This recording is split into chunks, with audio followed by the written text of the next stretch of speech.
When I turned 33 years old, میں 33 سال کی تھی. ایک دن جب میں شاور لے رہی تھی اور مجھے اپنے معمول کا معائنہ کرتے ہوئے ایک گٹھلی محسوس ہوئی.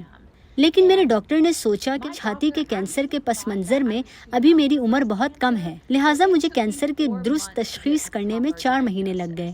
جیسیکا بلارڈ کی کہانی ایسی بہت سی خواتین کی کہانی ہے جنہیں بریسٹ کینسر کی تشخیص کے لیے پیچیدہ ٹیسٹ سے گزرنا پڑتا ہے. حال ہی میں امریکہ کی MIT یونیورسٹی سے تعلق رکھنے والے ریسرچرز نے ایک آرٹیفیشل انٹیلیجنس پروگرام میرائی کی مدد سے بریسٹ کینسر کی علامات سامنے آنے سے 5 سال پہلے ہی اس کی تشخیص کر دی. MIT کی ٹیم نے اس AI ماڈل کو 20 لاکھ میموگرام ایگزامز کے ذریعے میساچوسیٹس جنرل ہاسپٹل میں ٹرین کیا. ریسرچرز کے مطابق اس ماڈل کی تشخیص ہر عمر، نسل اور کینسر کی کیٹیگریز میں درست رہی. براؤن یونیورسٹی سے تعلق رکھنے والی ریسرچر فاطمہ مرزا نے وائس آف امریکہ کو بتایا کہ جہاں AI کی کینسر ریسرچ میں بہت اپلیکیشنز ہیں، وہیں اسے ضروری اوور سائٹ یعنی نگرانی کی بھی اشد ضرورت ہے. یہ کمپیوٹر ہوتا نا، یہ بندہ تو نہیں ہے، تو سم ٹائمز وہ کیا کرتا ہے، اٹس کالڈ ہلوسینیشنز. اور ہلوسینیشنز میں کیا ہوتا ہے کہ وہ کمپیوٹر آپ کو بتاتا ہے کہ ہاں یہ چیز صحیح ہے، لیکن وہ چیز صحیح نہیں ہوتی. تو ابھی ہمیں تھوڑا سا اور اس پہ کام کرنا پڑتا ہے، اور اس لیے آج کل بہت امپورٹنٹ ہے کہ جب ہم آرٹیفیشل انٹیلیجنس استعمال کرتے ہیں کہ ڈاکٹرز یا پیشنٹس یا جو بھی اپلیکیشن ہے وہ لوگ دوبارہ سے چیک کرتے ہیں، اس میں جو ہم کہلاتے ہیں گارڈ ریلز لگاتے ہیں تاکہ اچھی طرح سے وہ استعمال ہو. لیکن I would not be surprised اگر نیکسٹ 5-10 سالوں میں ہم اس میں سے اور بایو میڈیکل اپلیکیشنز کر سکیں. لیکن کیا کینسر ریسرچ میں آرٹیفیشل انٹیلیجنس کی ٹیکنالوجی مستقبل میں ڈاکٹرز کی جگہ لے گی؟ فاطمہ مرزا کہتی ہیں کہ اس وقت تو ایسا ممکن نہیں، لیکن مستقبل میں اس ٹیکنالوجی کی ترقی کے ساتھ تبدیلی ہو سکتی ہے.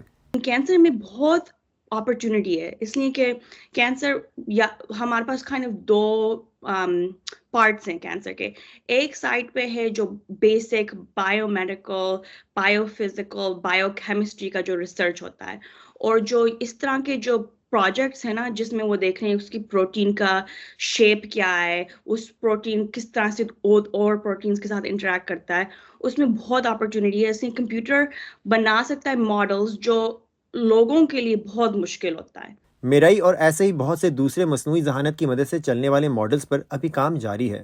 لیکن جیسیکا کا کہنا ہے کہ آج بہت سی خواتین کے پاس وہ ٹولز ہیں جس کی مدد سے وہ کینسر کے امکان اور اس کی تشخیص درست طور پر وقت سے پہلے ہی کر سکتی ہیں. So there's a whole community of women. اب خواتین کی ایک پوری کمیونٹی ہے جسے پرووائڈرز کہا جاتا ہے، اور وہ کینسر لاحق ہونے سے پہلے ہی اقدامات کر رہی ہیں. یا پھر ایسی خواتین جن کو چھاتی کے کینسر کا خطرہ دوسروں کے مقابلے میں زیادہ ہوتا ہے کیونکہ یہ مرض ان کے خاندان میں چلا آ رہا ہوتا ہے. ان کے پاس اپنے نتائج اور کینسر ہونے کے امکان کا اندازہ لگانے کے لیے بہتر ٹولز اور وسائل ہیں. کوئی بھی چیز جو اخلاقی اور محفوظ طریقے سے بیماری سے لڑنے میں مدد دے سکتی ہے، جس میں مریض کو فائدہ پہنچ سکے، اس کی ضرورت ہے. اور اگر ٹیکنالوجی ایسا کرنے کا طریقہ ہے تو میں اس کی حامی ہوں.